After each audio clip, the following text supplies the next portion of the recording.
Hey, what's that movie where Laura Linney works for evil Verizon? Tim Curry travels to Africa with an accent he apparently found in a dumpster behind a Dracula convention, and where a talking gorilla just wants to go home but accidentally leads everyone to an ancient city full of albino murder apes guarding the Infinity Stones. Amy thinks it's Congo? That's right, it's Congo. Haven't seen that in forever.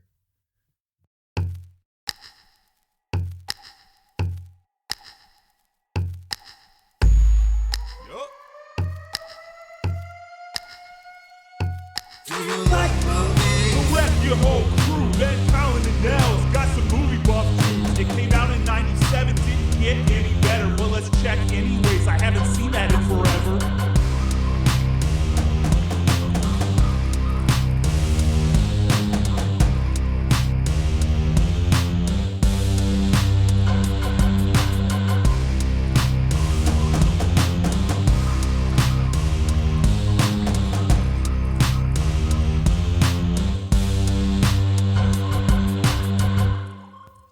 Welcome into Haven't Seen That in Forever, where this week we are going to be discussing the cinematic masterpiece that is 1995's Congo.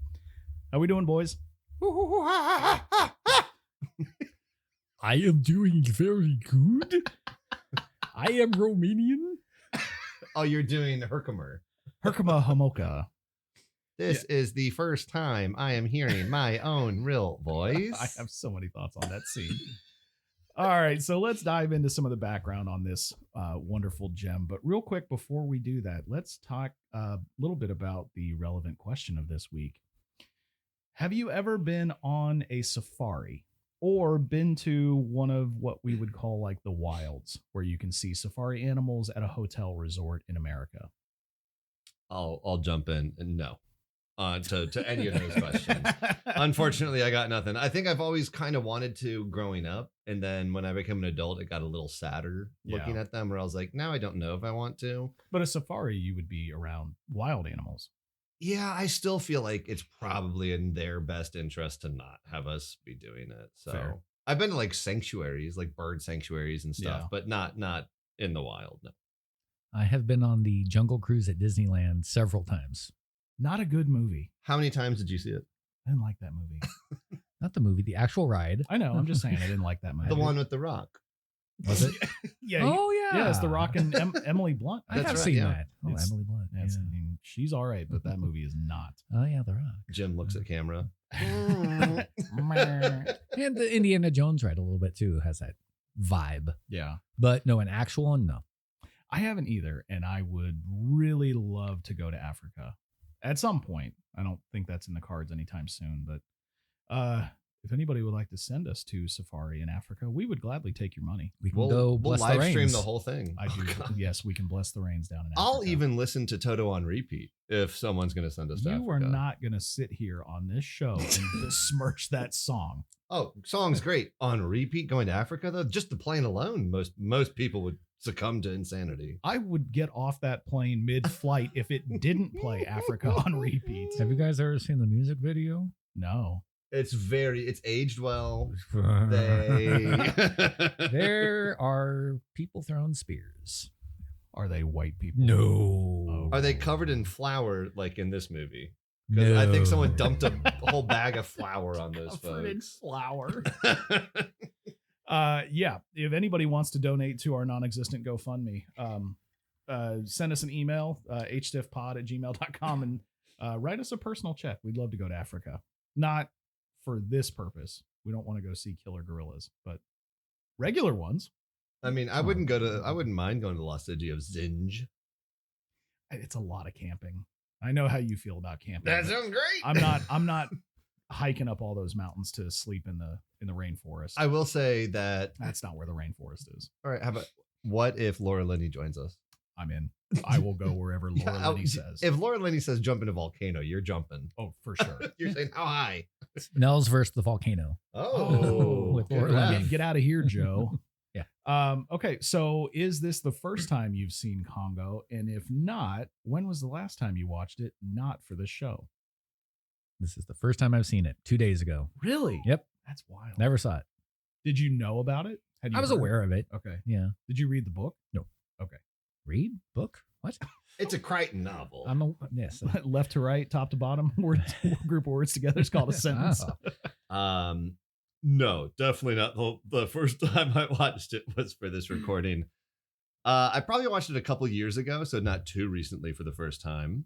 And then I'll put it like this. If you had asked me maybe year and a half ago, Colin, over the next year and a half, what movie will you technically have watched the most? I would not have in a million years said the movie Congo. But as it is, that's the case, because I watched it a couple years ago, maybe a year and a half ago. And then I had we'll get into like thoughts as we go. It was so much fun watching it that I made Jess watch it with me. And then who's Jess? My better half. My wife. He tried. He tried to get around it. I set the joke up so well. And then I had it on the background at some point, even past that, last weekend. So 1 week before we are currently recording this. And just for context, when did I advise you that this was the movie we were going to be doing this weekend? So we're recording this on Saturday. It's going to come out tomorrow on Sunday. Ben locked in his pick on Tuesday. On Saturday, 3 days before that, I was watching this movie with some friends, but we didn't watch it in English. What? I'm sorry. Did you watch it in Congolese? We watched it in Spanish. What? And honestly, y'all, I had a much better time with it in Spanish. No. What does Tim Curry's character sound like with the Spanish dub? They don't do accents that hard. I but gotta know. Amy's voice I do, is fantastic. I do want to know what Spanish with a Romanian accent does sound like. It just kind of sounds Spanish. That's a bummer. But they do Amy's voice in Spanish, and we were like howling with laughter. Like the group was like crying at different scenes where it's like, guapo gorilla, guapo. No, Amy bonita, Amy bonita, with her little glove. But that was just for fun. I didn't take notes on it. I didn't know that was our pick yet. So then like 5 days later, I was like, oh, gotta watch it in English. This is the second time in 1 week, and probably the fourth time this year, maybe fifth in the last 2 years that I've watched Congo. It's amazing. And I just, you would never in a million years have convinced me that that'd be the case, but here I stand. Well, you're sitting. I am sitting. Yeah. This is not the first time I've seen Congo. I think I saw Congo in the theaters in 95. Whoa. I have seen Congo. I know it's hard to put a number to it around 3 digits for seeing a movie because you just don't watch movies that much. I think I'm getting close to seeing Congo at least 100 times. Jeez. I did my notes for this movie without watching it. And then I watched it. Is this your most watched movie? It's up there. Yeah. It's up there. I have tried to, aside from horror movies that I try to get people to watch that I really, really love that we've talked about, Nels, this is probably the movie that I try to get people to watch the most. I mean, that's 30 years. You're averaging over 3 times a year. I think that's fair. Wow. I think I watched this before watching it for the show. Yeah. Maybe 2 weeks before that. Yeah. Maybe. Might have been a week and a half. I don't know. And we had floated it like, hey, this is on our radar for the show. I watch Congo quite a bit. My wife will tell you. My wife does not like this movie at all. Amy, not like Ben's wife. She does not like this movie. And she does not enjoy when I put it on. I put it on to go to sleep like a month ago.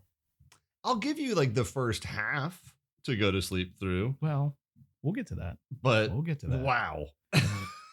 So this movie is directed by Frank Marshall. And although Congo was only his third feature as a director, Marshall was already one of Hollywood's biggest producers at the time. He had produced Raiders of the Lost Ark, the other Indiana Jones movies in the trilogy, the Back to the Future trilogy, The Goonies, Who Framed Roger Rabbit. Later in his career, he produced The Sixth Sense, the Bourne series, the Jurassic World films, and he directed Arachnophobia. I was waiting for that I one. can't believe that one hasn't made its way onto the show It might yet. be on the Halloween list Oh. if somebody wants to pick it. He also did Alive in 1993 and Eight Below in 2006. He likes cold movies. Yeah, he likes cold movies and spiders and creatures. Oh, Alive. The The Andes football team that got stuck in the mountains. Not football, rugby team, right? Is it rugby? Yeah, true Yeah. story. I read that book. Ooh, wow. Yeah. Written by John Patrick Shanley, one of Hollywood's most respected screenwriters. He had also written Moonstruck, Joe versus the Volcano. Good joke by Nels there to get that in here. He wrote Alive. He wrote Doubt with Amy Adams and Meryl Streep, the Nun movie. Yeah. Priest abuse movie. Isn't Philip Seymour Hoffman in that too? I believe so. I Yeah. think he is the priest. I think so. This film is based on the 1980 novel by Michael Crichton, who also received a writing credit on the movie. Have you read the book, Colin? You're a reader. Yeah, I started it. I think I was too young. I definitely had just finished Jurassic Park and was like, okay, well now I did like Andromeda Strain next. From what I can remember, that's a Crichton one I've never read is Andromeda Strain, but I've read most of the other ones. From what I can remember, the book I think fixes or like improves upon some areas of the movie a ton, mainly just in terms of plot devices that were dropped for like, let's actually make it more of a visual spectacle and not so much like a mystery / like in the book, there's a bunch of like racing against other teams. Yeah. The movie, they just kind of dropped that, even though you see a plane. Kind of combine the teams. Yeah. Into like, oh, well, I guess just for the simplicity. I mean, it's a dense book. So to make how long is this movie even? It's like an hour 55, something like that. All right. So let's get into the cast of Congo because quite honestly, it's pretty star-studded. We lead with Laura Linney, my love that doesn't know I exist. I love Laura Linney and everything that she's in. She's amazing. The Truman Show? That movie you like? Nope, don't love that movie. But you like her. I love her in it Yeah. because she's amazing. She plays Dr. Karen Ross. We have Ernie Hudson, who plays Captain Monroe Kelly. He looks so good in this movie too. Ernie Hudson of Ghostbusters fame. He plays Winston Zedmore, if you don't know him.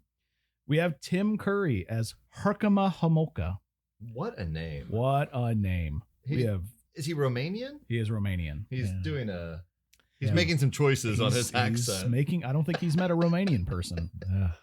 We have Dylan Walsh as Dr. Peter Elliott, Joe Don Baker as R.B. Travis, He's great too. Grant Heslov as Richard, and that's really our main cast. There's going to be a few piece players that come in and out that we'll talk about when they appear, but those are kind of our main cast.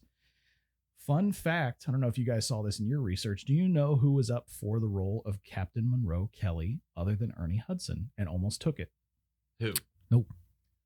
Sean Connery. Ugh. Did he do the Rock he did the instead? Rock instead. Yeah, I did The hear Rock that. instead. Yeah. Yep. I can't imagine in a million years either movie without their respective actors. You need Ernie in this. You need Sean in that. Do you think Ernie Hudson would have been okay as John Patrick Mason? He's not old enough, I think. No, he's not. He's too young and like kind of handsome. Like he's rugged, but he's not like. I'd love to hear his Scottish accent. That would be good. Oh, he's still I'd also Scottish. I'd also love to hear Sean Connery speak Zulu. Yeah. He probably would refuse to do it. He's gonna take notes from Anthony Michael Hall. All right. Any last minute thoughts before we dive into Congo? Yeah, I wanted to say you touched upon. I mean, obviously, Laura Linney's one of our best. Just like as far as actors go in general, she is terrific.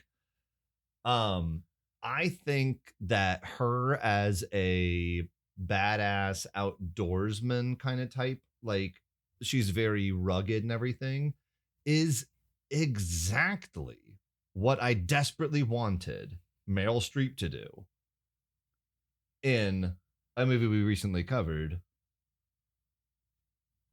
The River Wild. Did you forget the name of it? No, for a I was second? waiting for one of y'all to finish it. Sorry.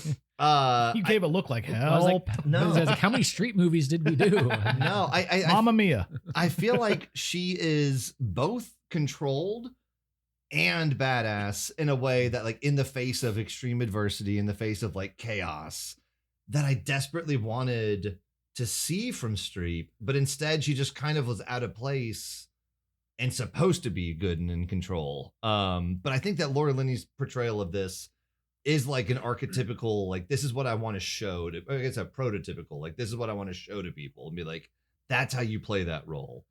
One other note I was going to say is I feel like, and maybe this was just like the way that we were watching this, I felt like the movie tried to shoehorn a little bit of chemistry between her and Peter.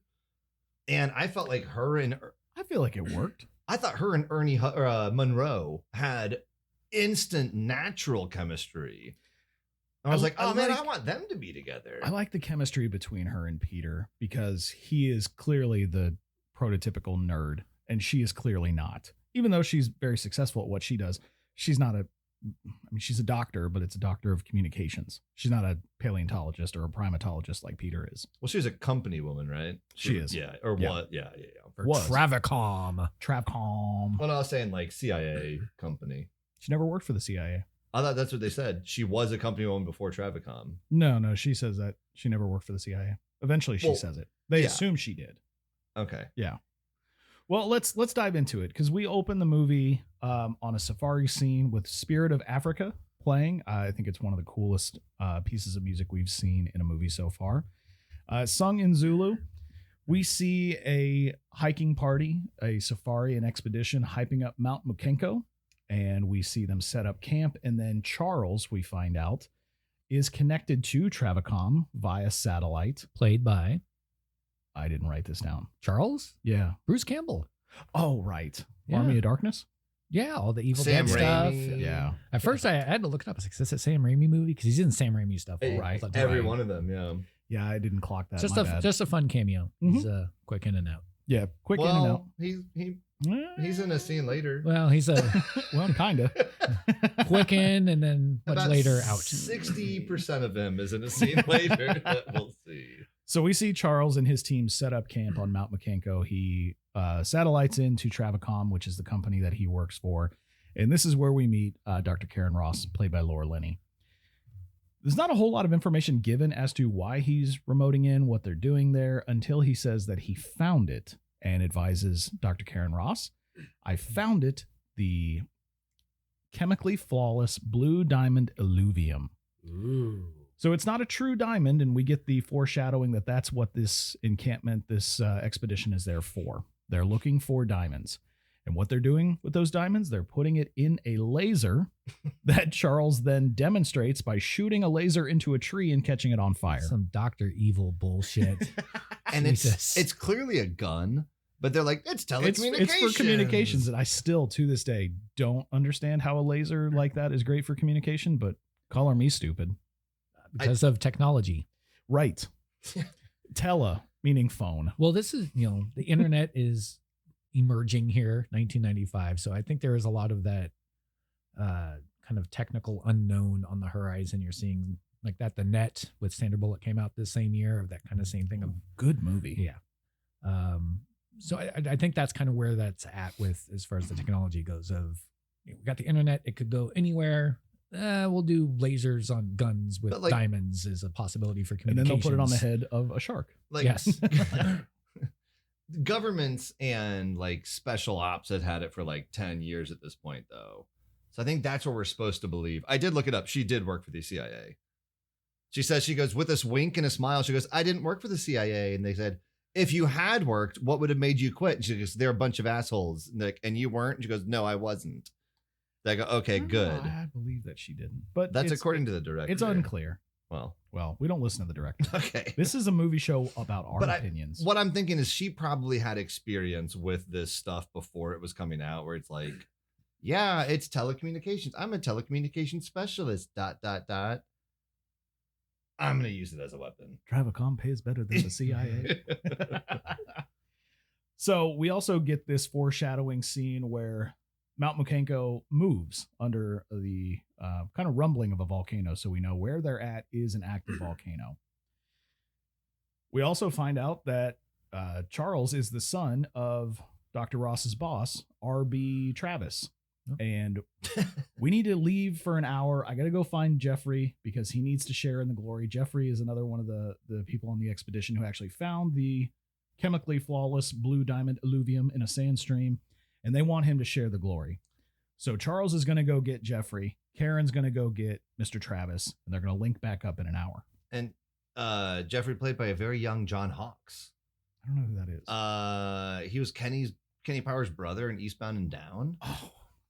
Oh, He's played a couple horror movies where he's like a heavy, like mid-tier heavy, but he looks so young in this movie. It took me a second taking notes on it finally to be like, wait a second, I know that guy.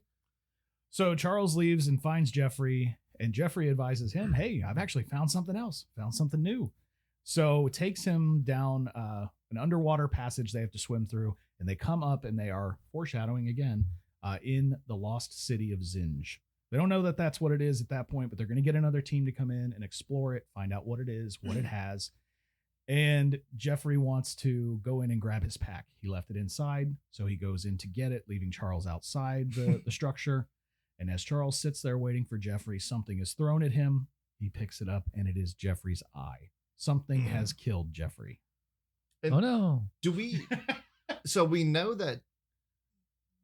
know Travis is of the very cleverly named Travacom. We know his son is out there.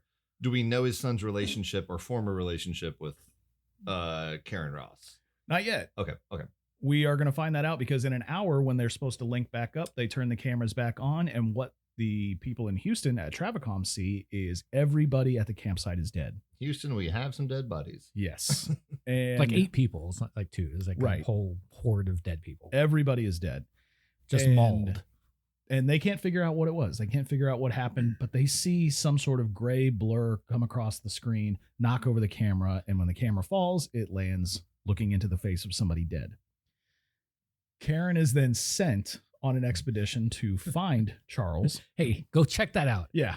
You get on a plane, go to the Congo, find out what happened to my son. However, Mr. Travis is very occupied with the thought of the diamond. He needs the diamond for his new cash cow, as he says, or cash machine. I don't remember what he said. He needs it for money. So I don't know if Travacom is hurting for money or if this is just something that's going to revolutionize Just the a industry. typical greedy CEO What a- nonsense. what They're a not going to jerk. get government assistance for another 3 months. So. No, they had to pay back their PPP loan. So Karen essentially agrees to do this under the statement that if she's out there and feels like Mr. Travis sent her there for any reason other than Charles, she will make him sorry. Now we cut to the next scene where we are introduced to Amy, our very, we'll call her young, but as we've discussed before this show, maybe not that young, gorilla who can talk Via sign language. via sign language, as well as a glove and speaker that she has. She's attached to a speak and spell, apparently. Kind of a Nintendo Power Glove, if we're being honest. Yeah, very Yeah. similar to a Nintendo Power Glove. So they have, Peter has taught Amy how to sign in her captivity, and they're at, I think, Berkeley in California. Sure. Yep. Sounds right. Yep. And it's clearly not on Berkeley campus, but I've never been to Berkeley's campus, so I don't know. So we get this introduction to Amy. She's finger painting. She's painting what looks like the jungle. We're introduced to Dr. Peter, Elliot, as well as Richard. Richard doesn't have a last name that I could find. They never say it, at least. And then we see that Peter is giving a speech to a group of what he would expect or hopes to be donors to his grant proposal, showing everybody that he has taught Amy how to speak through the power of sign language. can I just point one thing out? It's not about the scene itself. Just if you were, I don't care if I'm a freshman or anything. If I'm on a college campus and I see, hey, like lecture at 2:30, like Nels is going to be giving a talk about how he made a gorilla learn with a Nintendo Power Glove how to speak sign language. There's not a chance in hell I'm missing that. No, but it's a pretty sporadic crowd. Well, it's not even that packed though. I'm like, whoa, what? There are more people here. This is insane. They must not have put it on the flyer that there will be a talking gorilla. Yeah, I don't think that was announced. It was just a communications lecture. I don't think it probably. was even a sanctioned lecture. I Might think not there's have just, been. he's just like, He just showed up. Yeah.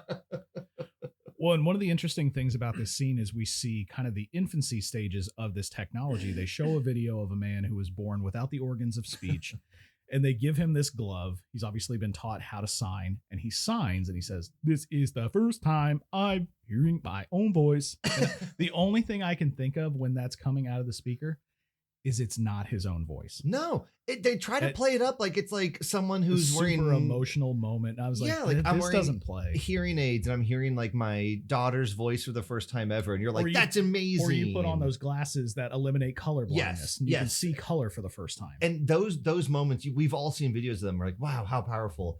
And this guy, is not. He sounds like if you put on He Microsoft. sounds like a speak and spell. If you put in Microsoft Word, like, hello, this is my first time hearing my own voice.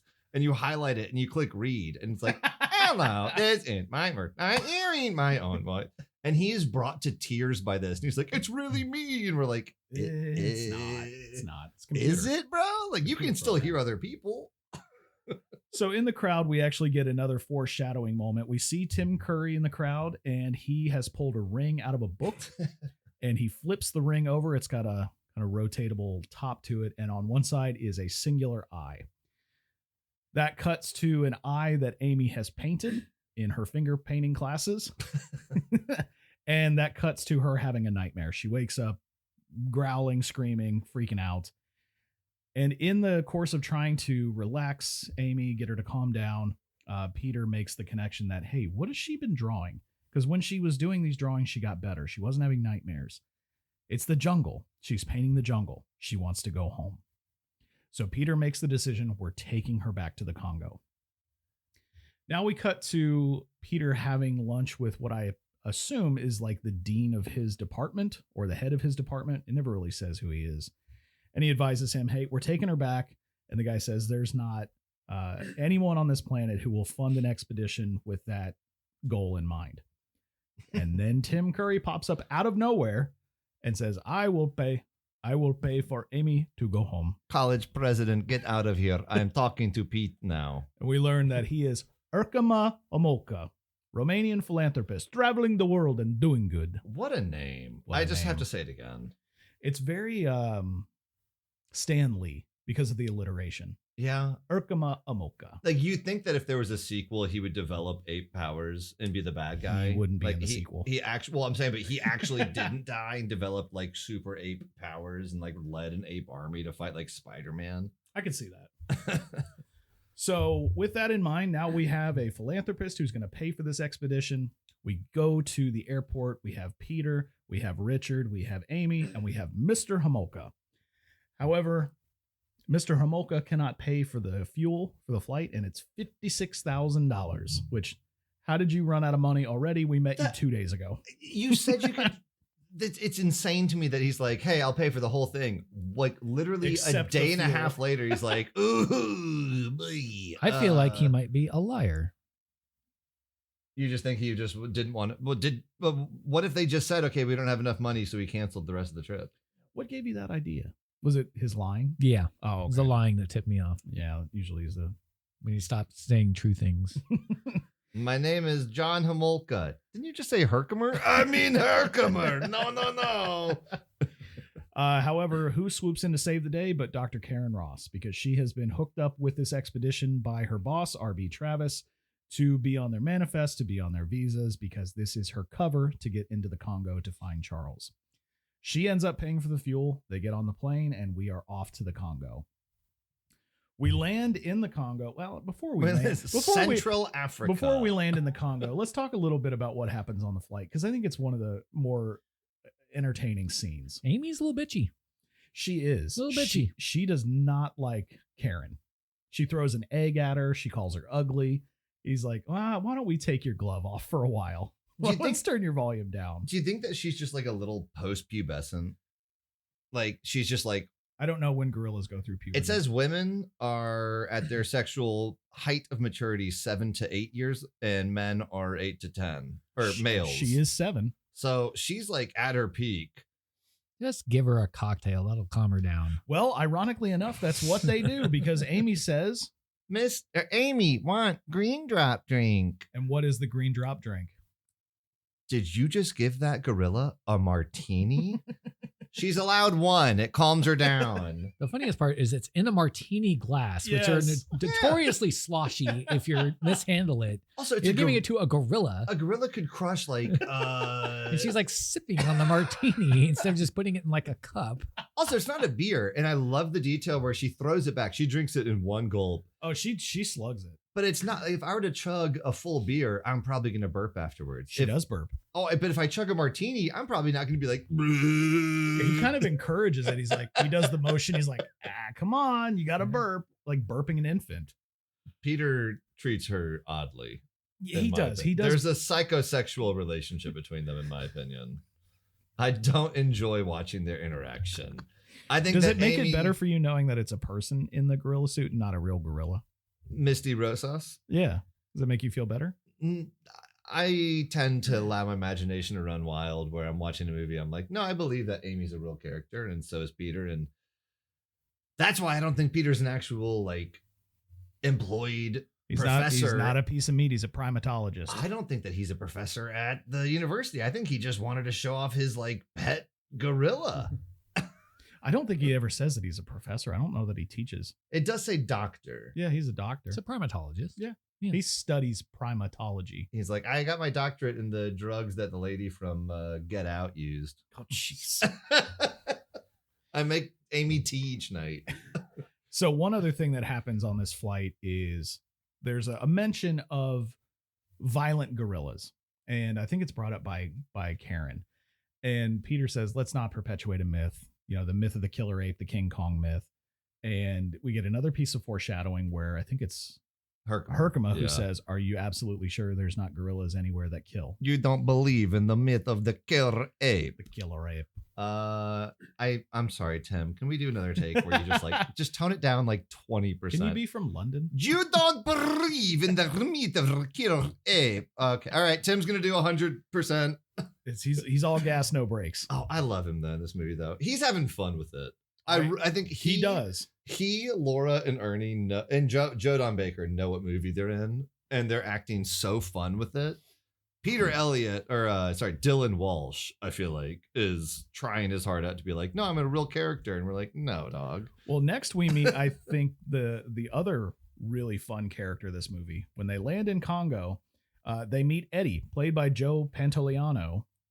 Best Joey known, Pants. Joey Pants. That's what they call him on the streets. Best known for his roles in the Bad Boys movies as their captain.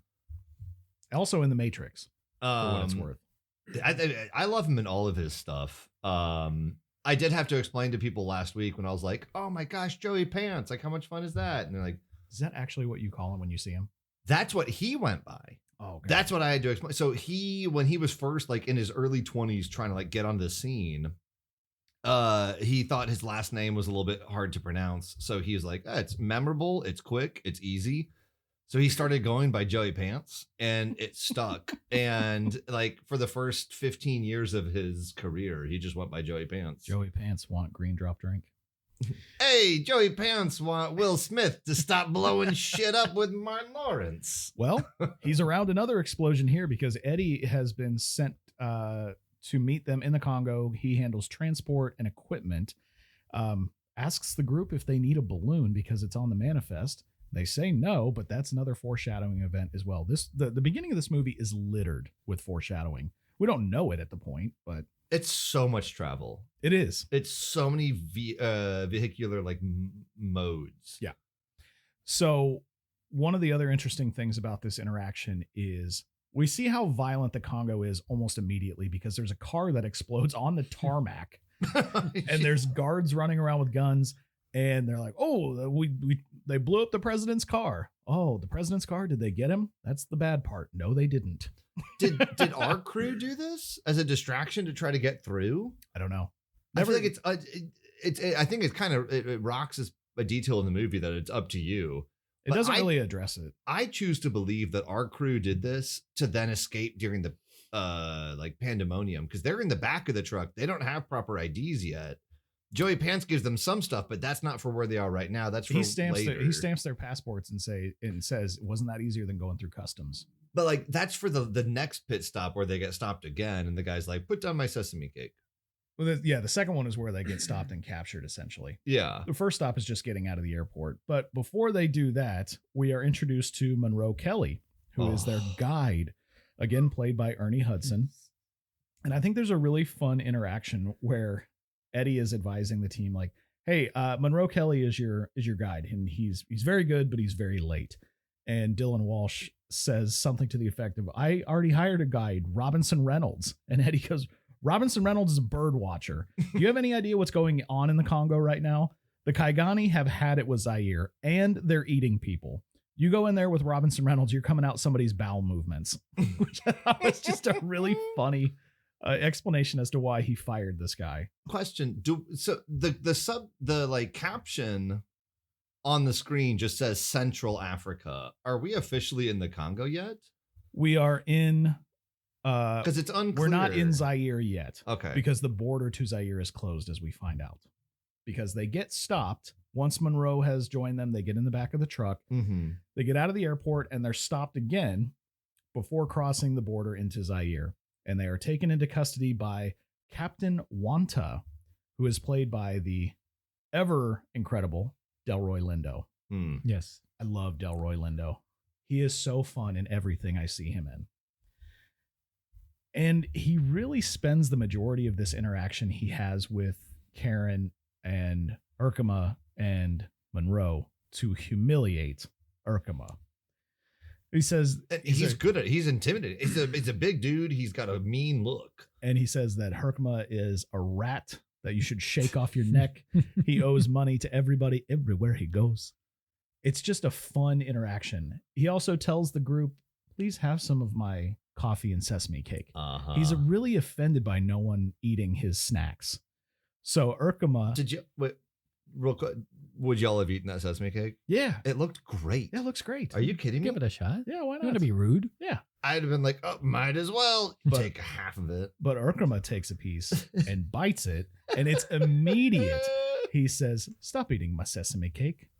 He's like, "Captain, please stop eating my sesame cake."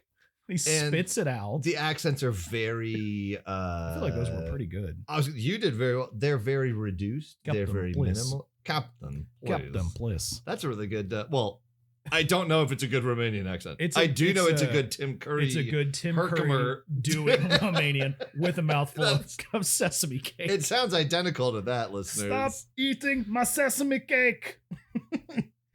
Another really fun Amy wants sesame cake. No, Amy, you get green drop drinks. That's it. Another really fun interaction is that Karen doesn't take anything from Captain Wanta. Yeah. And she says, you have a big mouth. And he goes, everybody says that everywhere I go.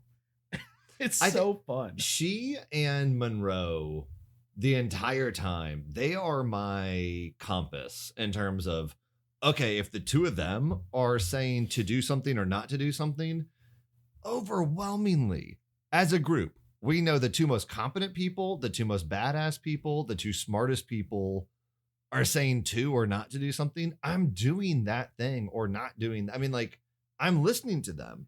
So if I look over and she's like, I'm not touching that cake, I'm like, well, it looks good, but I guess I'm not. I'm listening to Karen before I listen to Monroe, I think. Oh, Monroe's so good. I know. I love him, but I think that I would listen to Karen first because I think Karen is You're a little hoping bit that more... Karen gives you some different instructions. Yeah, that's true.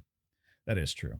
Ben, Karen says to kiss her on lips. And you're like, well, Herkimer told me you said to do it. Herkimer told me to do it. So essentially they have to bribe Captain Wanta to let them go. And they give him 2 stacks of cash, what appears to be, from what I could see when I pause it, about 25 grand American. Looks like $5,000 per stack. He puts it in a bag and staples it shut. Don't want nobody peeking. I love Delroy. He's in this movie for 5 minutes and he's so good. Have some coffee and cake. No one moves. Have some. Okay. He's so good. So they, at that point, are going to leave. They stand up. He says, hit the road, as they say, and have a nice day. I think I just did the entire scene as Delroy Lindo, and I'm okay with it. Is this also where at one point they speak in, what did you say? Zulu. And they ask, like, they speak back and forth with Monroe and Zulu, and Karen asks at one point, like, why are they laughing? No, that's when the ghost tribe appears with the that's luggage later. on my Yeah, head yeah, thing. yeah. We'll get there. We're almost there. So they get out of there. They're getting on a plane to cross the border into Zaire because there's really no other safe way to do it. And we have this interesting interaction between Monroe and Herkimer outside the plane because Monroe says, "Don't I know you from somewhere? Herkimer Homoka, right?" He goes, yes, absolutely. And As opposed to Gene Okama. right. We don't know a lot of Gene Homokas. But Monroe essentially tells the group, yeah, I know Herkimer. He was part of an expedition where 2 people died. One shot himself mysteriously by someone. And Herkimer's like, it was a tragic suicide. Uh-huh. And he's like, and I believe Mr. Homoka had to be carried out of the jungle by, as I recall it, me. And Herkimer is not a fan of this because it's essentially making him look to the group like he is a crazy conspiracy theorist because he's searching for, again, the foreshadowing from the beginning, the lost city of Zinj. He's convinced it exists. Monroe says it's not real. We'll find out, won't we? One-off conversation. It has nothing to do with the plot, but I really love on the plane is when Richard, who we were talking about earlier, played by Grant Heslov. You might know him from like True Lies and all. He's a great character actor. But he's talking to, it's a man named Claude, but just like a random member of their troop. And he's like, oh, so we're not there yet. Wasn't that, we abandoned this plane, it's right? It's not on the plane.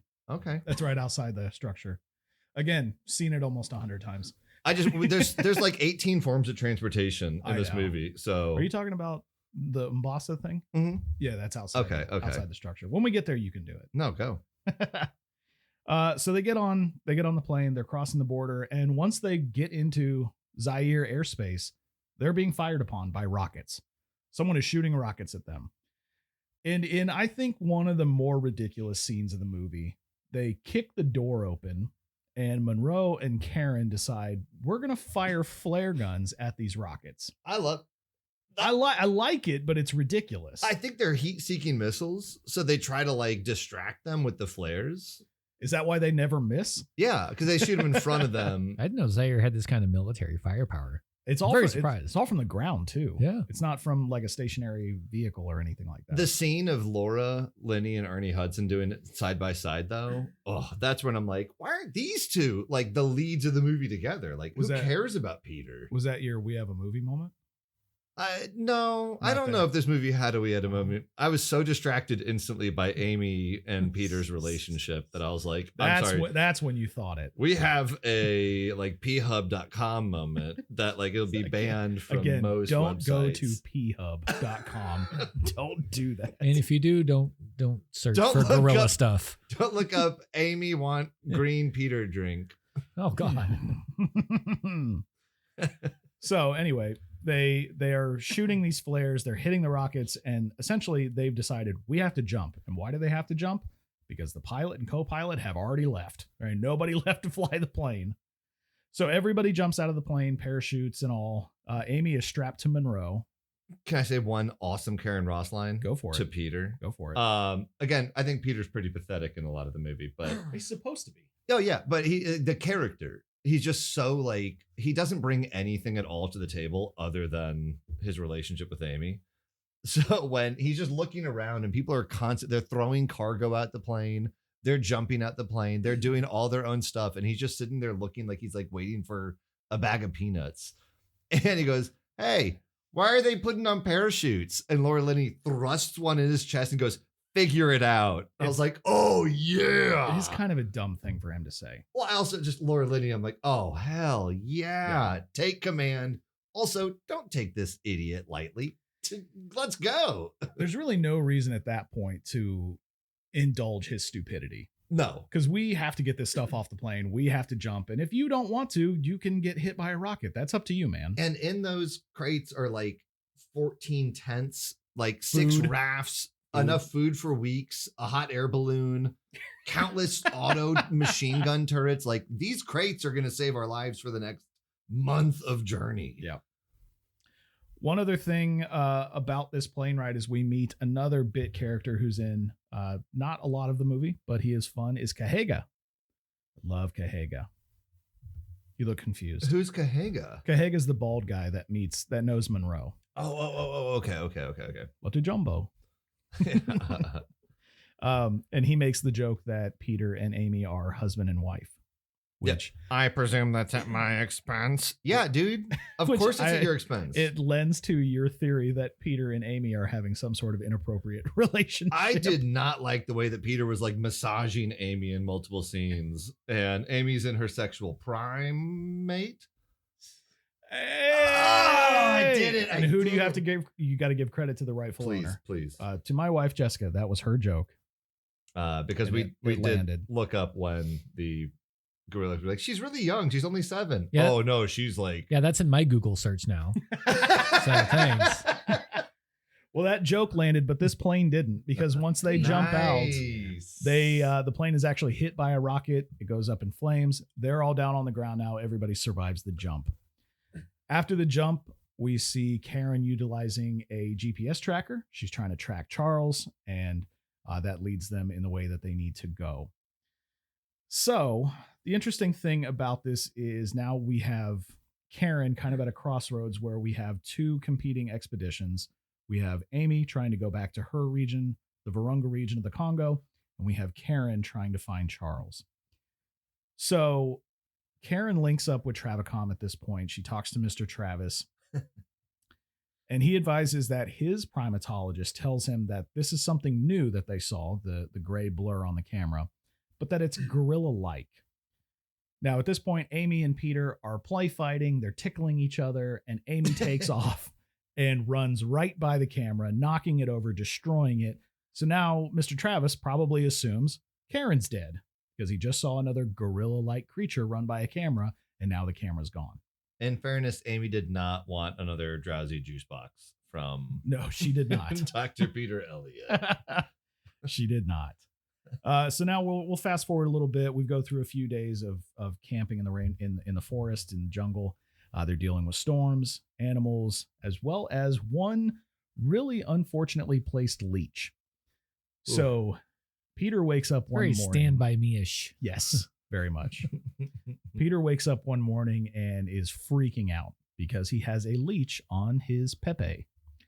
And he shows Monroe and says, "What do I do? What is it? What do I do?" Well, that's a leech. Peter has a leech on his Peter. He does. Amy, come get it off. No, Peter. No. Amy, get leech off again. I don't know if I would trust a gorilla to have the sensitive capabilities to just pluck only the leech. Yeah. Peter's been And training nothing for else. a lot. Rip it off like a stalk of celery. And It throw it into is- the jungle, never to be seen again. It is gorillas, not chimps. Otherwise, everybody's faces and genitals have been ripped off like instantly. Yeah. That's chimps' go-to move. Face and genitals. Absolutely. Gorillas will just pound you like an empty thing of toothpaste, Yes. just like squirt you out. I've seen Nope. Did not like Nope. We'll talk about that later. Yeah. Ask me if I like Nope. Did you like Nope? Nope. Yep. Oh. I walked into that one. So Monroe gives Peter his cigar to burn it off with, and in a really funny scene, he gives it back to Monroe. Like he's going to want his dick cigar back to put in his mouth. That's a terrific. I really like that. That was scene. funny. Ernie's face when he's like, "Are you, Why are you giving this kidding back to me?" me? Yeah, He just throws it on the ground. And then once the leech is gone, we see behind Karen Oh, the Mizumu tribe, or the ghost tribe, if you will. They're forest people. They're sensitive, according to Monroe, and they come out of the woodwork once they're essentially once they're noticed. But they're not supposed to show that they notice them, which I think don't make eye contact. Yeah, which I Yeah. thought that was interesting. You shouldn't know or show them that you see them. Don't acknowledge them. Yeah, but once you acknowledge them, they come out of the forest. My confusion was that they never seemed to be a threat at all. Well, they don't know that. Well, but I mean, like, even once we do know them, and like Monroe knows them, and he's like, I know they've been following us for like half a mile or something. He's been tracking them. He's like super aware, and he's like, I know, I've been watching them, but don't look at them. Don't worry. And then they look at them and they show themselves and they surround them, and then like we see their tribe, and like literally kind of nothing happens. Well, and what do they say when they meet Monroe? They say achoo because they're covered in flour. They have like 10 bags of flour dumped on each of their heads. I felt so bad for those extras. I think they just pulled him over from Ace Ventura: When Nature Calls, which also came out this year. So I think they were probably just on. They were filming That at the was same They're time. right, 95 yeah. as well. Oh no! They're just on the set next door. It's like, hey, come over, we can borrow. Let me use those guys. Jeez. It's called gingivitis. But what do they tell Monroe? Why are they laughing at him? Because they ask him who's in charge, and he says he is. Oh yeah. And they laugh because, and he says, I'm black. I'm supposed to have luggage on my head. Ah, Which Nels laughed so friggin' hard at that joke. we actually had to pause the show. He was laughing so hard. You just didn't hear most of This it. is our 4th time trying to do this take. I can't believe it. So the luggage on his head. Because he's black. He's like 10 stars. 10 out of 10, no notes. So the Mizumu tribe advises the encampment. I keep saying encampment. That's wrong. It's expedition. I don't know why I keep saying that. That They have do a camp a lot. They do. We see those tents They do. at least 7 or so times. Yeah. But they tell everybody in the expedition there's a dead white man in their village. And of course, because Karen's there looking for what is presumably a dead white man, we got to go see who this is. And Monroe has this line that I thought was, if I were her, would be very reassuring. He said, the Mizumu have several levels of dead. No one's completely dead until they're completely dead. It's sweet. Yeah, it's I nice. love their relationship. Yeah, it was a good line. If I were her, I would feel a little comfort in that line. Amy, like, no one dead. So No, they Amy. they go to the Mizumu tribe's village in what is a really, really cool scene. The tribe is calling to the soul of the body of the dead white man, trying to get it to come back to the body and come back to life. They're chanting. There is some really interesting, I'm going to say choreography because I don't know another way to say it. They're all in unison. It's a really, really cool scene. I've looked online to see if I can grab some audio of it, and I haven't really found a good one. So I'll try and drop it in here if I can find something worth listening to. It kind of is incredibly similar to, obviously this came out, 13, maybe more than that, 15 years before Avatar.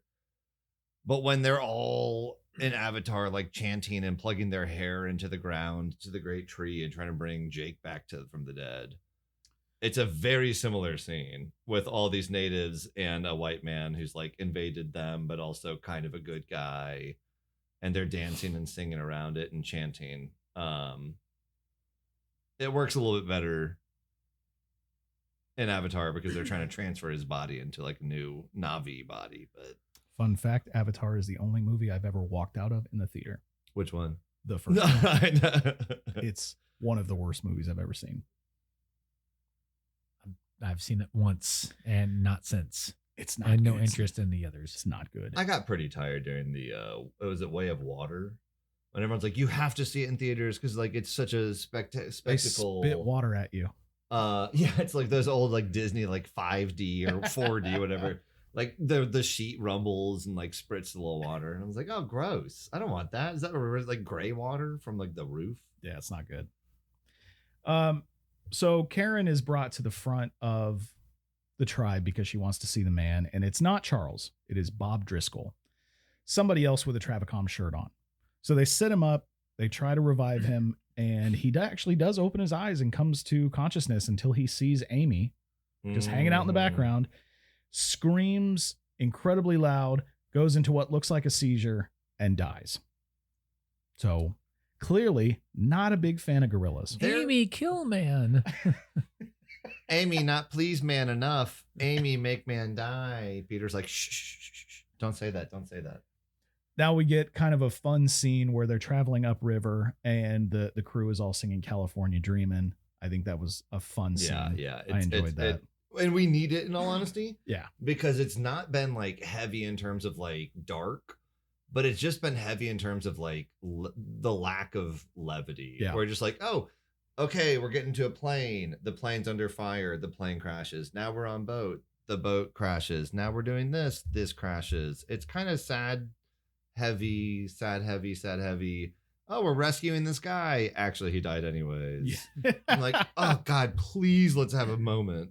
Oh, sing. Which I think is like you see that with a lot of work songs where people would pass the time with work songs. And I think they're just fun anyway. Yeah. And then to see like this entire expedition sing a song that everybody who sees this movie probably knows, I thought it was really fun. Yep. I mean, even if it's not like a heavy movie, but like the tiny dancer scene from like Almost Famous, after everything has gone wrong for that like kid reporter and Goldie Hawn for so long. You're like, honestly, I'll take this group sing along on the bus because it's just fun and light. Yeah. So now we get to the point where Urkema is explaining to the group why he has decided to pay for this expedition. It's because Amy has been painting the singular eye of the lost city of Zinj. And nobody really believes him. Everybody kind of still feels like he's full of crap. Peter has seen her paintings. I know, but I don't think Peter has he seen the them. eye of Zinj?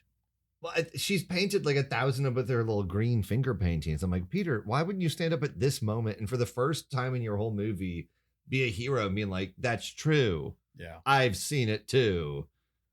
So after traveling upriver, the group actually finds their way to the entrance of the volcanic valley, the Virunga region of the Congo, Mount Mukenko. Amy recognizes this. At a fork in the road, she leads the expedition left, even though Karen says we need to go right because the coordinates say to go that way. So now Amy is really leading the expedition, which I think is very interesting. I don't know that I would follow the gorilla, but Urkema is all about like, we need to follow the gorilla. Let me ask y'all something. Have you ever followed a gorilla? No, not even like camped. Have you ever hiked with like a dog? Yes. And like you'll let them off leash if you're like truly hike, not like in a park, but like in a like state or national park or something. Well, no, I guess I've national park you're not allowed to. I've not done that. But like you're out there, you're off normal trails. I feel like it's a trope where people who don't have dogs are like, you should listen to your dog. They'll guide you to like freedom and safety. And I'm like, no, I don't think that mine would. Mine's going to smell like a bag of Cheetos that some tourist dropped like 14 weeks ago and be like, oh yeah. Or like there's a dead squirrel 3.5 miles away that I want to go roll in. I love my dogs. I love y'all's dogs. I don't trust any of them as far as I could throw them. You've never met Nels' dogs. I have not. I haven't either. You would not love them. I would love Are they them. bad dogs? Yeah. I'm going to tell them you said this. Amy, not like guapo dog.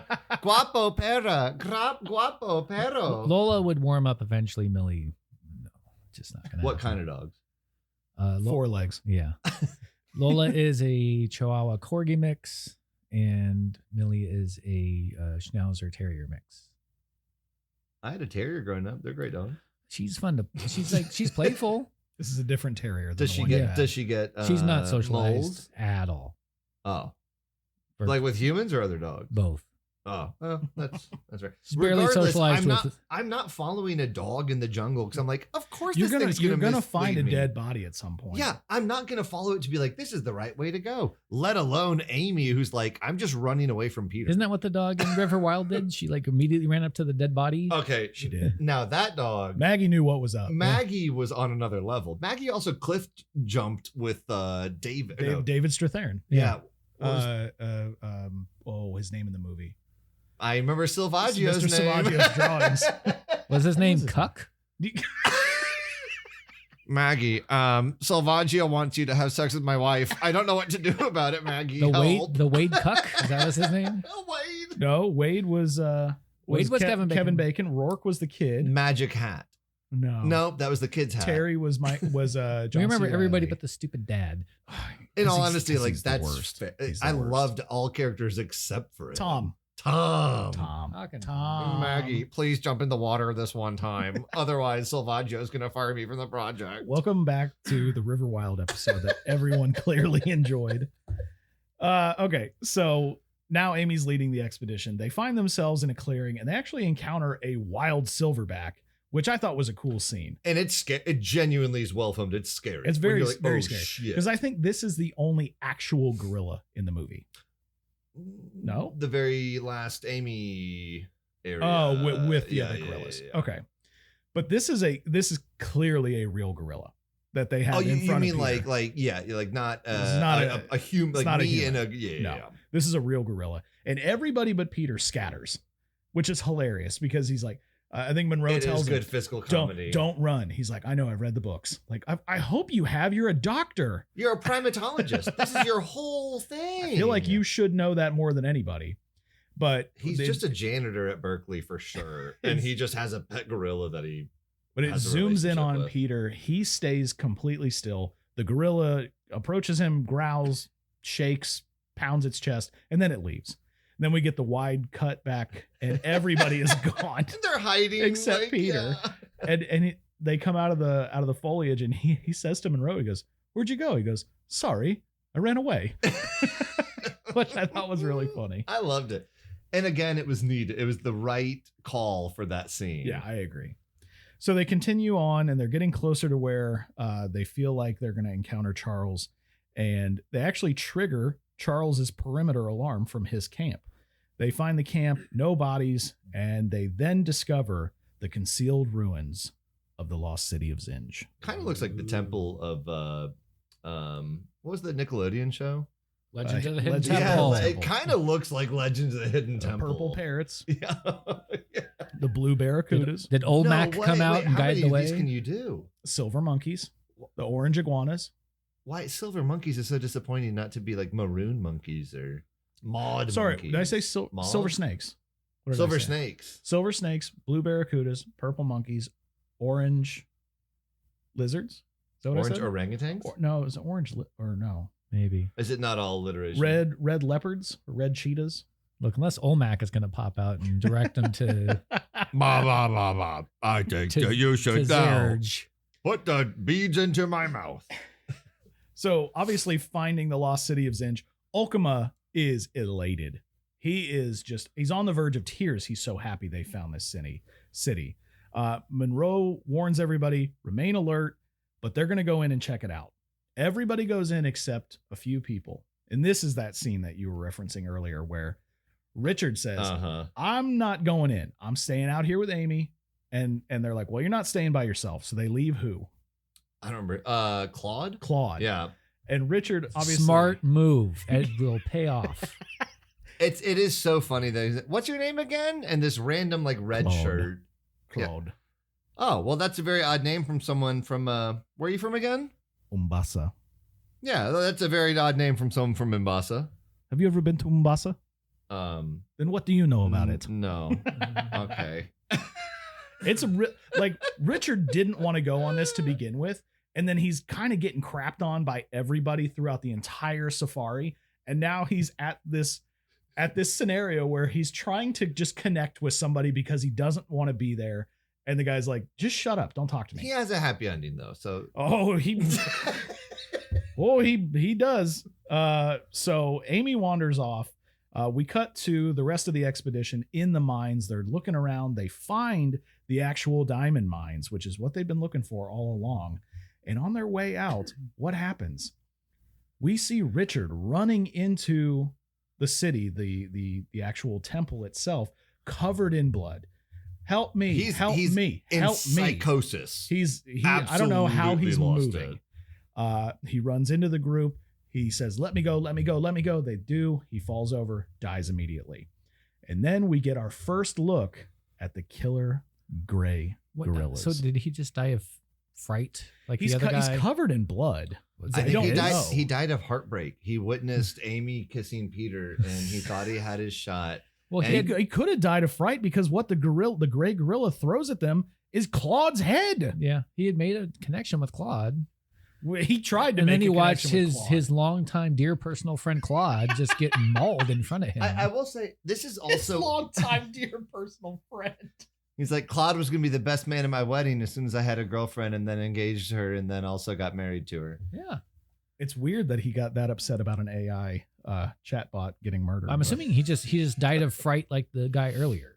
he could have. I don't know because we never actually see injuries. Because he's not like limping or anything. he does have blood like coming out of his mouth. Is that though. his? Unless he was making out with Claude while he died. I mean, I blood think spurts that pretty we've- far. I think we've established that he was super into Claude. His dear longtime friend Claude. Yeah. One note, and it's not worth going into the scene in depth at all, but I just do want to say the scene just before they enter the temple, when someone's like, I found this translation, it has a message. That's after. They're in the temple already with him. No, you're talking about Urkema when he translates the hieroglyphics? No. With the sorry. auto turrets. Oh, sorry. Go ahead. The auto turrets, they set up these like giant machine gun laser beams that both catch you on fire / also just mow you down like you're like a bison on the Oregon Trail, like from back in the day, where you're just like going and killing as many I don't as think possible. they had auto turrets Yeah. on the Oregon Trail. Yeah, that's that night after they go in. Okay. Sorry. No, go ahead. No, you go ahead. I'm just setting the timeline. There's just a really, it's frustrating scene where like I feel like it'd be such an easy shift where the guy's like, I just found this thing. It says something in this language. And then gorillas attack. They have all these auto turrets just mow down. We're talking like slaughter. And then after the slaughter is over and they're like on fire and like just you see gorillas getting blown away. You don't really see it. And then he's like, I finished the translation. It says, we're watching you. And I'm like, why wouldn't you have said that before they attack? I actually, What an anticlimactic moment. I actually agree with you. He comes out of the tent after the firefight and says it. And it's like, I don't know that really does anything for us right now. Oh, so they were watching us and those are the ones that blew away?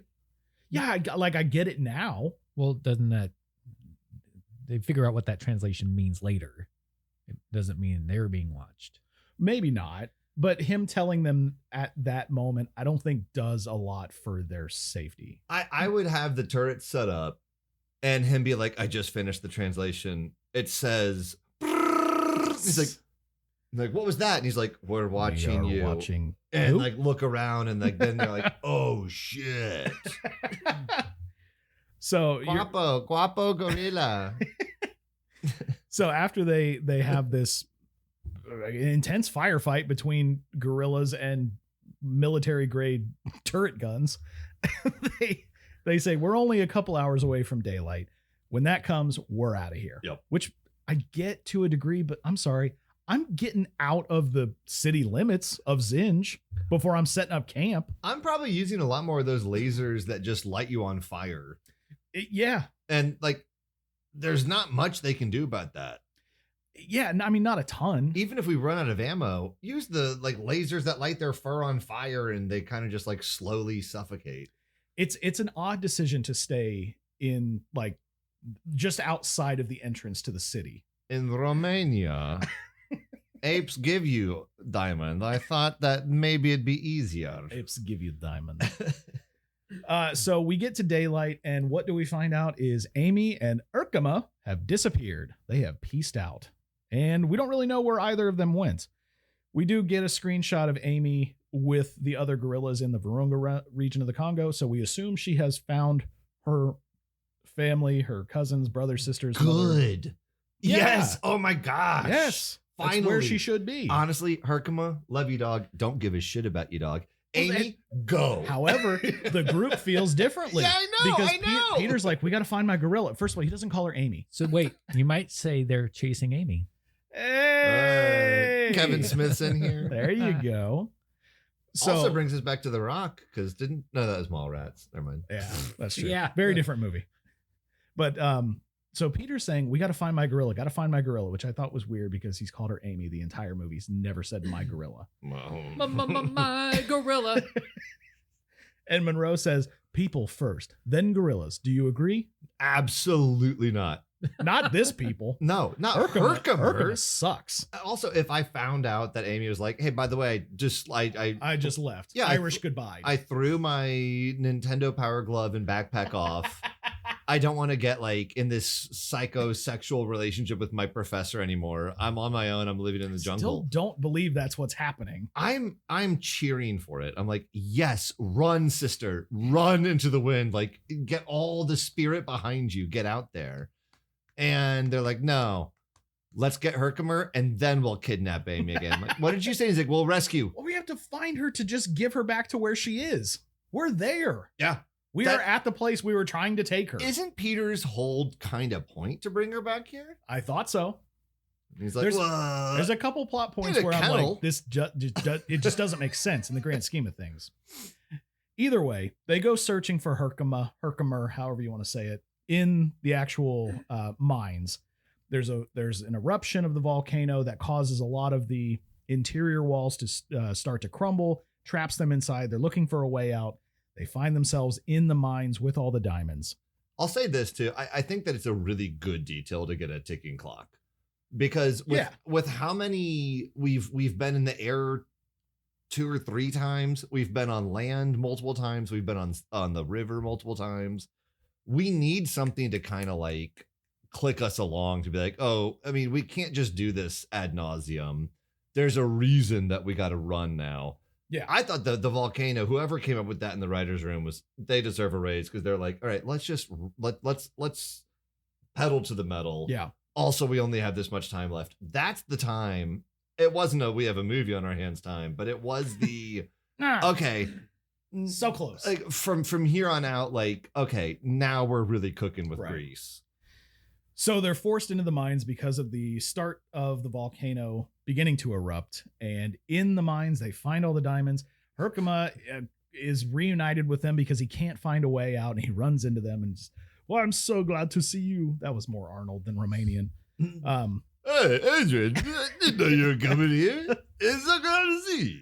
So Herkimer is now running around picking up as many diamonds as he can in his hands. And he comes face to face with just the ugliest, grossest gray gorilla you could think of. He's not lying. Ben's correct. They are straight up hideous. I mean, like, deformed is, I think, what they were going for. I don't think that they're deformed enough to be mutants. No. But they just look straight up gross. Yeah. Like, they look like when you're like, ooh, you got some shit wrong with your face, dog. Yeah. It's not pretty. And then you remember, oh, you're a gorilla and you can like rip a car door off if you want with one arm.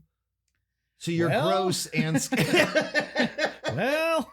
So Herkimer then goes home and writes a whole story about this. He has a great narrative. He's lived happily ever after in Romania. Definitely not made into a tube of toothpaste that's got run over by a car.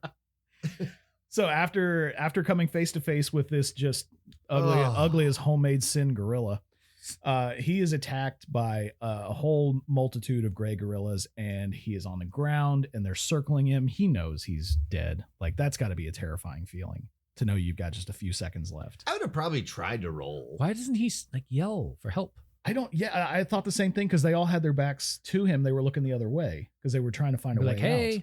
Yeah. help. Caesar, not help. Does he Herkimer. Does he think they're the T-Rexes and they only see in movements? Maybe. So he's trying to stay still? Well, he doesn't yell for help. He doesn't get up. He doesn't roll. And one of the gray gorillas just takes one fist and completely obliterates his skull. I mean, he's lights out immediately. A piece of like a Cheerio that you ran over with like your foot. Yeah. It's rough. When at that point, everybody sees what has happened. They're starting to shoot the gorillas. They're trying to find a way out. Kahega is also killed by the gorillas. A lot of the other porters are killed by the gorillas. Kahega bothered me when he got killed. Yeah, I don't give a crap about the other porters. Yeah, I'm like, whatever. We didn't have They're a red relationship shirts. with them. There's a reason they're here. Kahega dying was rough. But Karen and Peter see at the other end of the mines, there is what appears to be an exit. They go and look in there, and it's a geode, which apparently is just a giant diamond mine. Yeah, up in the ceiling. I misunderstood what the word geode meant, apparently. So did I. I was like, oh, no, it's a quadrillion dollars worth of diamonds. Yeah, giant diamond. And what else do they find there? They find Jeffrey and they find Charles. We said he'd come back, folks. We said he'd come back for just a few seconds. Well, most of a minute or two. He lost a lot of weight. Enough to be recognizable. Yeah, you can see it's him, but he's got skin falling off. He's decomposing. And one of the, I think, This is the best line in the movie. It's definitely the best line in the movie. It's my favorite part of the movie. They're trying. Essentially, we're now down to Peter, Karen, and Monroe. There's nobody left. Everybody else is dead. And go Karen and Monroe. And Monroe and Peter are firing guns out of this geode. They're shooting all the gorillas they can, but they're almost out of ammo, and they don't know what to do. Except who does know what to do? Karen. It's good for you, Karen. She says, "Buy me 2 minutes." She runs back in. Charles died with what apparently was a diamond in his hand. A blue one. Like the special. Yes. There's diamonds all over, but like there's certain really good special ones. blue diamond. That's just grade A pure meth. As we learned from Walter White. Yeah. Say my name, Amy. I am the one who knocks. So Heisenberg. so they take that diamond, they put it in the laser that was in Charles's backpack, which was in the geode with him, and Karen starts just obliterating. What line does she have though? Put him on the endangered Yeah, species when he's like, wait, list. what about the gorillas? She cocks it like She types a number into it. yeah, like it's kind of the essential, like as if you're shotgunning like a moment. She goes, put him on the endangered species list. It's a good line. It's amazing. I had a hard time watching her just like, I guess I'll put it like this. Did you ever, either one of y'all, ever think the gorillas stood a chance? Yeah, to a degree. You did? Well, I mean, the first time you watch it, you have to think they have a chance. They've killed everyone else at this point. Yeah, they're killing people like one swipe. But I feel like it's like auto turrets and lasers versus gorillas, where I'm like, I'm just watching y'all blow them away. You're on their turf. They can, people, and yet there were still stakes. Oh yeah, the fact they got as close as they did is insane. But I'm just like, oh, and then she starts like bisecting them with this laser gun. She's just cutting them in half left and right. Oh my gosh. Karen is the best part of this movie. Wow. So she is destroying these gorillas. She's cutting them in half, cutting their hands off, cutting their heads off with this laser. And then the volcano erupts and it's time to run. They can't even catch a break. So now they find the exit that they weren't able to find because the gorillas were in front of it.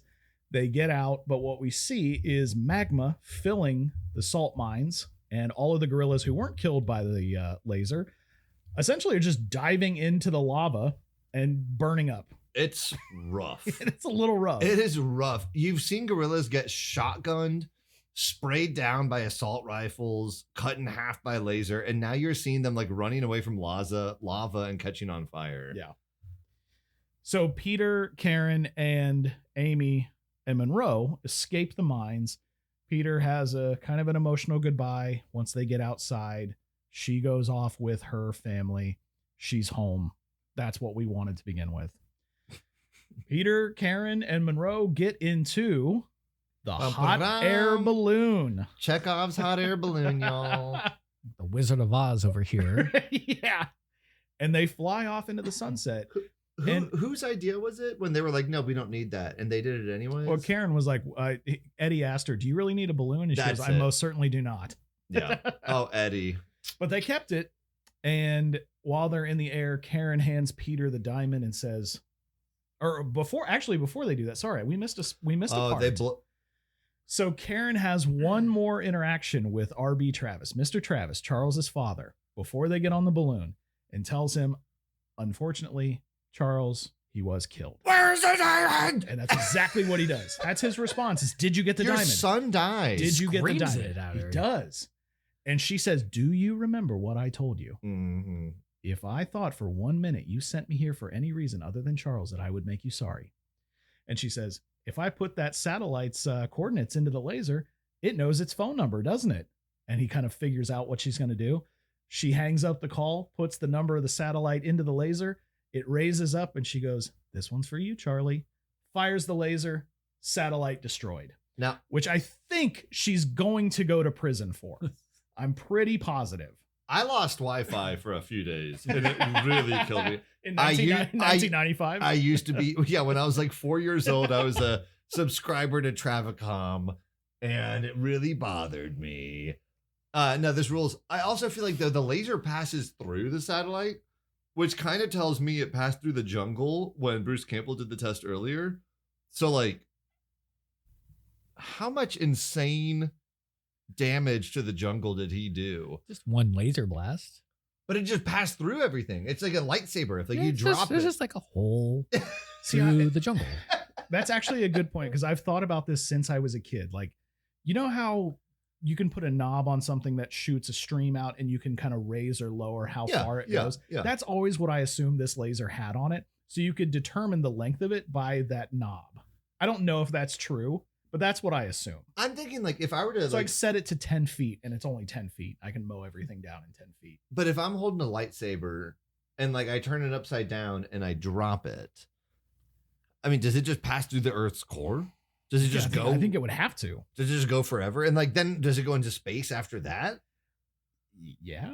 But I like, guess? because the laser goes through the satellite. So I'm like, whoa, we don't know what's out there. She also blew up Mars. Yeah. That's why we haven't gone there. Elon's out there with a telescope. Like, where'd Mars go? Elon's trying to put a Nazi flag on Mars. Elon.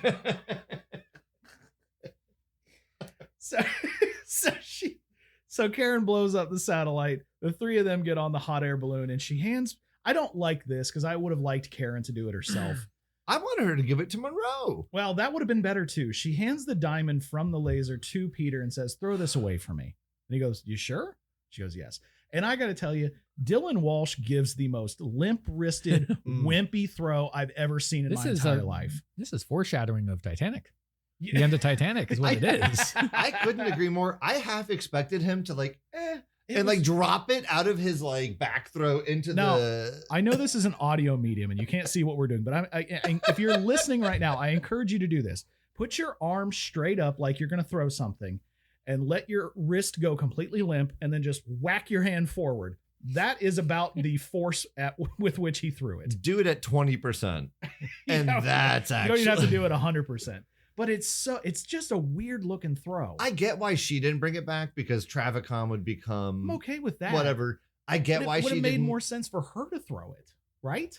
At minimum, have her throw it or be like, "Hey, Monroe, thanks for saving our lives like 20 times. How about you and I ditch Peter, start our own adventure group, and we'll fund it with this $1 trillion diamond." Start our own adventure group. Oh my gosh. Well, that is 1995's Congo. What a ride. What a ride indeed. So we've gone a little bit long on this one, so I'll kind of breeze through the next pieces. This had a budget of about $50 million.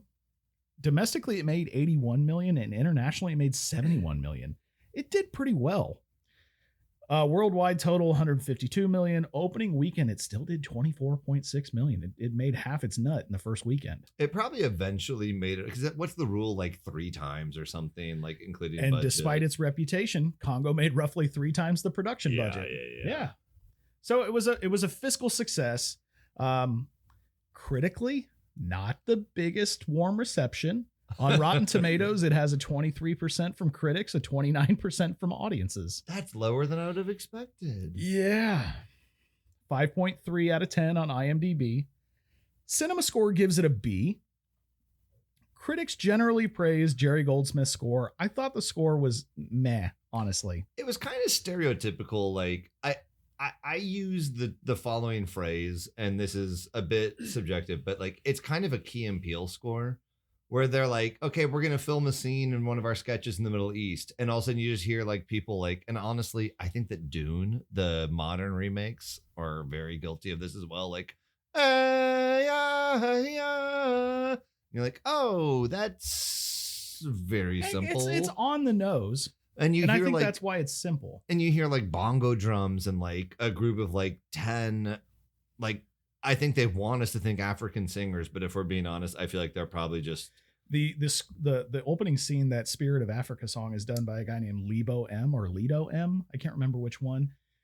It's that's exactly kind of what it is. It's very choral, and chanty. It's very similar to like, you guys ever listen to Lady Smith Black Mambazo? No, you should. They're great, but it's very similar to that.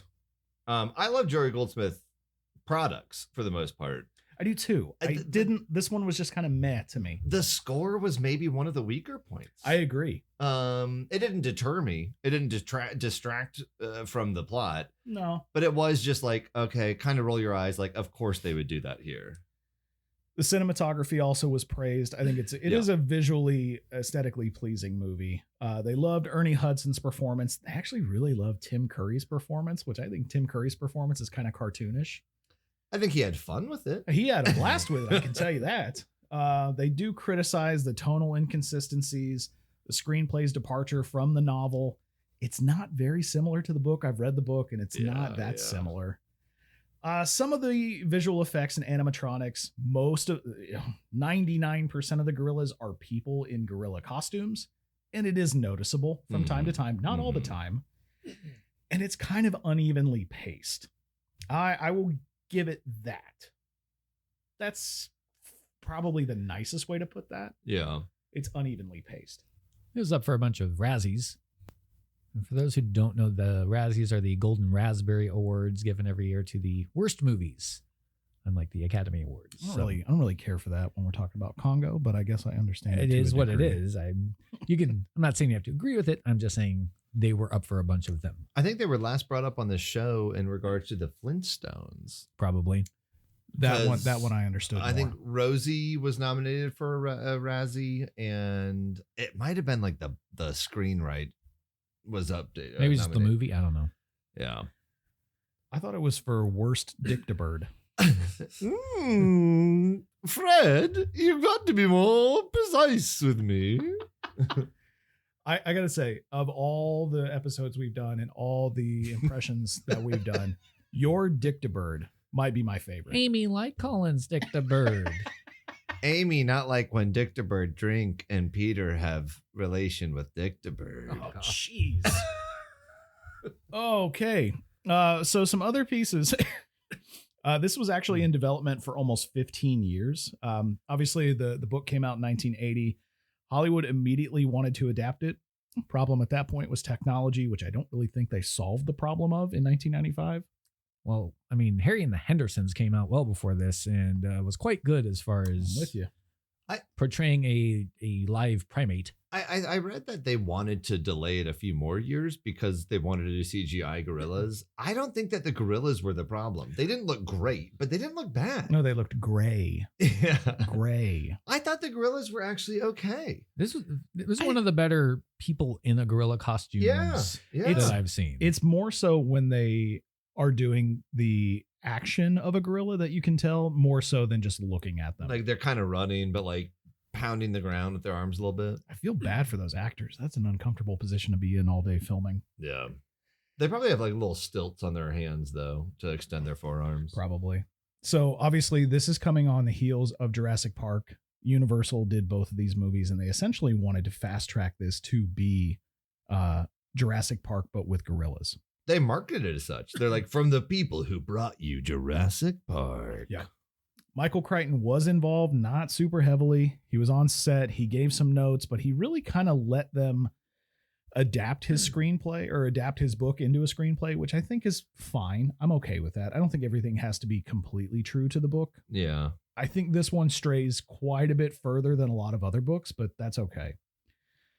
Again, the gorillas were almost entirely practical. There's very little CGI. Stan Winston Studios did the gorilla suits. They had full body suits, also some animatronic heads, radio controlled facial movements, cable operated eyes, articulated lips, and animatronic hands for close-ups. Only a handful of shots in this movie were CGI, which I think is still pretty cool for 1995. It rocks. One of the things that I thought was really interesting, the gray gorillas, Stan Winston designed those as well. He actually didn't like the way they looked in the lighting that they used in the movie, but they were so hideous in that light that he left it in. So he obviously built them to be ugly and disturbing and gross, but he felt like the light showed too much of the detail and he didn't like that. But test audiences and people doing the dailies tended to like them, so he left them in. Well, he'd love movies nowadays when you can't see absolutely anything because it's all constantly night scenes in the pure pitch black. Tim Curry improvised almost not all of his dialogue, but a good portion of his dialogue. Frank Marshall gave him tremendous freedom. Again, this is one of the other reasons that this movie has developed a cult following. And, you know, we released Clue a handful of weeks ago, and I think Tim Curry is a big reason that developed a cult following as well. And we don't have to say anything about Rocky Horror Picture Show. I think you put Tim Curry in something, you're going to get some sort of a following. Might not be as big as you'd like it to be, but you're going to get a loyal following. He clearly has the it factor. It's hard. For sure. It's hard to define, but you just look at someone like that on screen and you're like, ooh, you kind of pop. I don't really care what you do. This actually was filmed all over the world: Costa Rica, Puerto Rico, California, and England. There were some problems with the laser scene at the end. It required multiple practical effects, and it almost didn't work. They almost had to cut it from the movie because they didn't love the way it looked. But eventually, with some enhanced CGI that they were able to come across, they were able to get a little bit better of a shot. And I still think it looks pretty well. It still looks pretty good. I miss so much when we'd film movies in locations that looked good rather than just were cheap. It doesn't matter like, oh, well, we'll save, $10,000 by filming here, even though it looks like crap. No, we want to film where it looks the best. God, I miss that. Movies used to pop so much more. They just zipped. I hear you. So that is everything you might want to know, and probably a lot that you didn't want to know about 1995's Congo. And we've heard about what the critics had to say. What say you, Colin? 1995. Wait, what are we rating it out of? Oh, you're right. Sorry. This is going to be out of 5 green drop drinks. Green drop drinks. So I have a really fun time watching Congo. I don't think it is necessarily a good film. I think that a lot of the movies that we cover that I have the most fun with are not necessarily good films. I think that this movie is kind of unique at this point in the pod where we've covered what we have, in that I don't know how to really put this. I kind of want to give 2 ratings and combine them. If you're watching this on your own, I think it's a meh. I don't know if I would say, if you haven't seen this in forever, or if you have never seen that, I don't know if I'd recommend it on either of those. You could put it on the background if you haven't seen that in forever, but you'll be confused because so much of it is just like, they're now on a plane, they're now on another plane, they're now on foot, they're now hiking, they're now camping, they're now on boats, they're now on a plane again, they're now hiking again. And so much of the movie takes so long to develop that the ending seemed rushed. But to me, the climactic ending then was also like, the apes just never stood a chance in my mind. They're just getting mowed down by like auto turrets and lasers, and it was almost anticlimactic. And the apes are getting killed by guns, people with guns, lasers, people with lasers, lava. People with lava. Yeah, I mean, like the only thing we're missing is someone like throwing like a cup of lava on one of them. I loved the cast. I absolutely adored the cast. I think that like when we talk about Curry, I think that, yeah, his character's a little cringy, but I think that he knew what kind of movie he was in. He was like, of course I'm going to have fun with it. So if you're watching it by yourself, I would give it a very low score. If you're watching it with other people, I think it's a blast. Having just watched this last weekend, even in Spanish, with a big group of people who do not speak Spanish, I think it was a ton of fun. The plot doesn't do it any favors, so I don't think you're missing out on that. But the fun factor of it is a pretty high number. I'm going to go directly down the middle. I would posit this with, if you don't want to see, I'm truly talking dozens of gorillas get killed, like slaughtered, then don't watch it at all. Otherwise, I'm going to give it a straight down the middle 2.5 out of 5 green drops drinks. And that's the first rating we've had with 3 words that had R's in them for Colin. I was so excited. You mentioned how this came off the heels of Jurassic Park, and I think this is very obviously just a cash grab attempt to follow that momentum. The new action adventure movie based on the Michael Crichton book. The last one was amazing, so yeah, we'll check out this one. And I think it worked because of the money it made. If it doesn't have those qualities to it, if it's just Congo, it's not making that money. And I think the word of mouth would have tanked this thing, and it probably doesn't even make its money back at all. The first 2/3 of this movie to me were boring. Oh, there's nothing happening. I don't care about any of these characters at all.